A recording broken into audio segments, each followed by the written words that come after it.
श्री रामकृष्ण के वचनामृत लेके हम थोड़ा डिस्कस कर रहे थे। जो वो पहली दर्शन के समय ही बाद में थोड़ी देर बाद ये मास्टर महाशय जो थे, मास्टर वो थोड़ा मंदिर सारे दर्शन करने के बाद फिर से ठाकुर के कमरे के बाहर आके उपस्थित होते हैं। तो उस समय संध्या हो चुकी होती है। तो ठाकुर थोड़ा अपने ही सुर में थे, थोड़ा भावस्थ थे। तो उस समय मास्टर बाहर खड़े हुए वृंदा करके एक कर्मचारी थे, उनके साथ बातचीत कर रहे हैं। तो मास्टर उनको पूछ रहे हैं, वृंदा को, अच्छा तो ये पुस्तकें खूब पढ़ते होंगे, अर्थात मतलब श्री रामकृष्ण देव।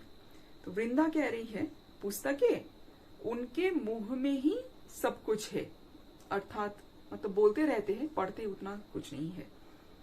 मास्टर पढ़ाई लिखाई पूरी कर आए थे, बहुत अच्छे शिक्षित व्यक्ति थे मास्टर, क्योंकि वो स्कूल टीचर थे।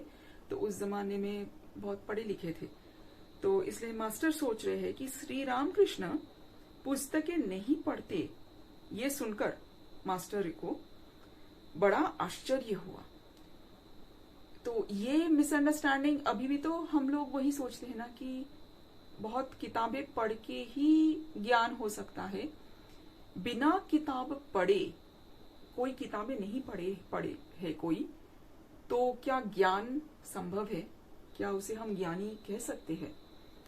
तो नेचुरली सब कहेंगे बिना किताबें पढ़े कहाँ से ज्ञान होगा, कैसे होगा? तो वही धारणा मास्टर की भी थी।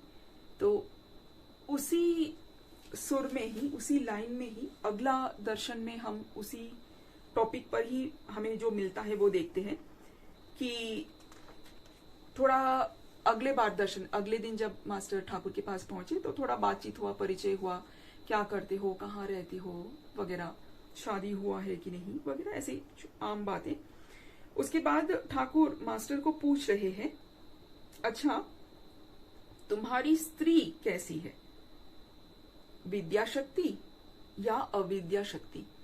तो मास्टर तो ठाकुर के पास अभी आना जाना शुरू हुआ है उनका, तो नेचुरली उनको पता नहीं था कि ये ठाकुर के टर्मिनोलॉजी उनको पता नहीं था कि ठाकुर विद्या शक्ति बोल रहे हैं तो क्या मतलब है उसका, और अविद्या शक्ति बोल रहे हैं तो उसका क्या मतलब है।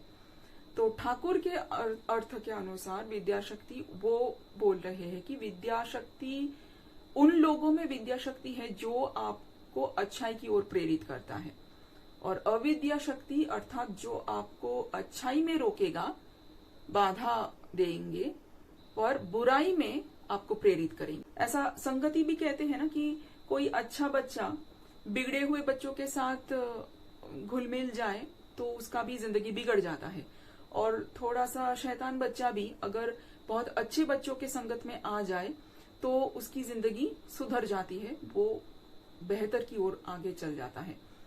तो वो संगत जो बात है कि विद्या शक्ति जो आपको अच्छाई की ओर प्रेरित करे, भगवान की ओर प्रेरित करे, भक्ति भाव की ओर प्रेरित करे। तो मास्टर को वो बात समझ में नहीं आई। वो सोच रहे हैं कि विद्या मतलब पढ़े लिखे है तो विद्या, ज्ञानी, पढ़े लिखे नहीं है तो अज्ञानी, अविद्या, ऐसा सोच रहे हैं। तो मास्टर कह रहे हैं, जी अच्छी है, अर्थात पत्नी अच्छी है, पर अज्ञान है। जैसे ही अज्ञान है कहा तो श्री रामकृष्ण अप्रसन्न होकर, और तुम ज्ञानी हो, तो थोड़ा चिढ़ाकर जैसे श्री रामकृष्ण देव मास्टर को कहते हैं कि अच्छा मतलब तुम खुद को ज्ञानी समझ रहे हो और पत्नी को अज्ञानी सोच रहे हो। तो मास्टर को उस समय थोड़ा झटका जैसे लगा। फिर लिखते हैं, मास्टर नहीं जानते ज्ञान किसे कहते हैं और अज्ञान किसे कहते हैं। अभी तो उनकी धारणा यही है कि कोई लिख पढ़ ले तो मानो ज्ञानी हो गया। उनका यह भ्रम दूर तब हुआ जब उन्होंने सुना कि ईश्वर को जान लेना ज्ञान है और ईश्वर को न जानना अज्ञान। तो अविद्या और विद्या शक्ति ये हमने चर्चा कर लिया। अब इस बात को थोड़ा गहरे ढंग से सोचते हैं कि ईश्वर को जान लेना ज्ञान है, ईश्वर को न जानना अज्ञान है। ये कैसी बात हो गई श्री रामकृष्ण देव की? इस बात का अर्थ क्या है? ईश्वर को जान लेना मतलब क्या है? तो जैसे विवेकानंद जी कहते हैं, सम टोटल्स ऑफ ऑल सोल्स, मतलब सारे आत्माओं का जो समष्टि है, जो एकत्रित है, वो है परमात्मा। सारी आत्मा एक साथ परमात्मा, परमात्मा है भगवान ईश्वर। उनको जान लेना, तो उनको जान लेना ये मतलब भी क्या हुआ? सम टोटल को जान लेना मतलब क्या हुआ? अर्थात पूरे सृष्टि का टोटालिटी को जानना, ये जान लेना कि अनेकों लोक, अनेकों ब्रह्मांड, अनेक डायमेंशंस, अनेक अस्तित्व, अनेक लोक, उसमें एक पृथ्वी लोक है, हम एक ही लोक में हैं। तो अहंकार भी नाश हो जाती है। भाई एक लोक में चींटी जैसे एक प्लैनेट के ऊपर सारे घूम फिर रहे हैं, उसमें कोई डॉक्टर बन गया, इंजीनियर बन गया, कुछ भी बन गया, कुछ भी कर लिया, तो आप अहंकार किस बात की, किस बात का अहंकार? नहीं हो सकता। तो घमंड नहीं रहेगा, कुछ बुराई नहीं रहेगा, क्योंकि वो लॉ को भी जान लेता है, पूरा ये वननेस को जान लेता है कि आप दाएं हाथ में चाकू पकड़ के आपने बाएं हाथ को आपने खोप डाला तो दर्द आपको ही होने वाला है। दाएं हाथ बाएं हाथ अलग नहीं है, एक है, एक अस्तित्व का ही अंश है। लीवर सोचेगा मैं सुखी हो जाऊं और ये किडनी जाए भाड़ में, या हार्ट सोचेगा मैं सुखी बन जाऊं, लंग्स जाए भाड़ में, हो पाएगा? नहीं हो पाएगा। तो ये पूरा जो अस्तित्व है इंटरकनेक्टेड है। तो भगवान का जो ये एक अस्तित्व है, सारे लोग, सारे ब्रह्मांड, वो भी एक है। अगर उतना समझ में नहीं भी आता है, कम से कम पृथ्वी में हम सब एक एग्जिस्टेंस की, एक अस्तित्व का अंश है, इतना समझ लेना। पहाड़, पर्वत, समुन्दर, नदी, नाले, जल, वायु, जंगल, पेड़ पौधे, कीड़े मकोड़े, सारे प्राणी और मनुष्य, सब वो एक पृथ्वी, एक है। उसको समझना, वो एक अस्तित्व, एक चैतन्य सत्ता, इसको अगर समझ लेना तो वो ईश्वर को समझ लेना। क्योंकि ईश्वर वो समष्टि है, टोटालिटी है, सेपरेटनेस नहीं है उसमें। तो श्री रामकृष्ण देव जैसे कह रहे हैं कि ईश्वर को जान लेना ज्ञान हुआ, तो वो ज्ञानी व्यक्ति जो है वो गलत नहीं करेगा। तो आप सोचेंगे लिख पढ़ के ज्ञानी हो सकता है, लिख पढ़ के बहुत डॉक्टर बन गया पर करप्ट है, वो डॉक्टरी का मेडिकल नॉलेज को इस्तेमाल करके बिजनेस कर रहा है, क्या पता हॉस्पिटल में पेशेंटों का सर्जरी करके किडनी बेच डाल दिया। तो ज्ञानी का लक्षण है क्या? नहीं है।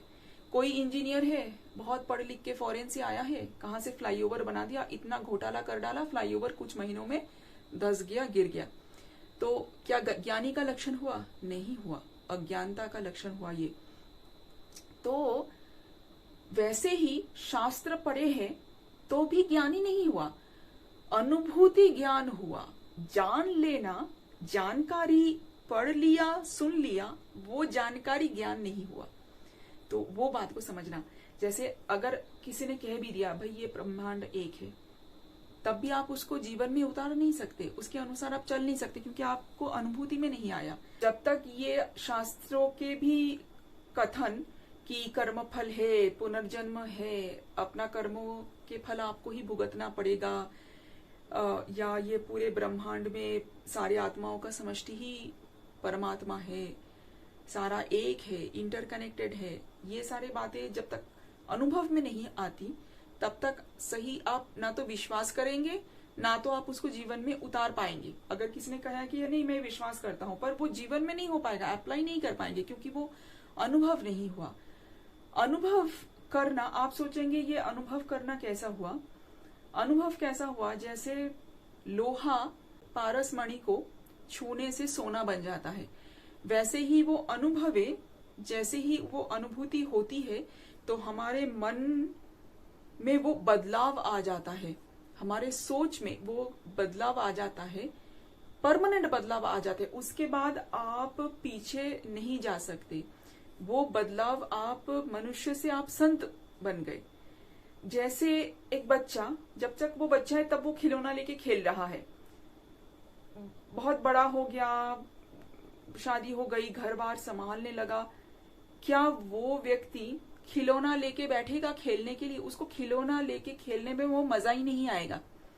क्यों? क्योंकि उसके जो जिंदगी की अनुभूतियां, जो अनुभव हो गए हैं, वो अनुभव उसको इतना मैच्योर बना दिया है कि वो खिलौना लेके नहीं खेलेगा तो क्योंकि वो मैच्योर हो गया है। वो है अनुभव जो आपकी सोच को बदल डाले। तो वो है ईश्वर को जानना। जय ठाकुर, जय मां।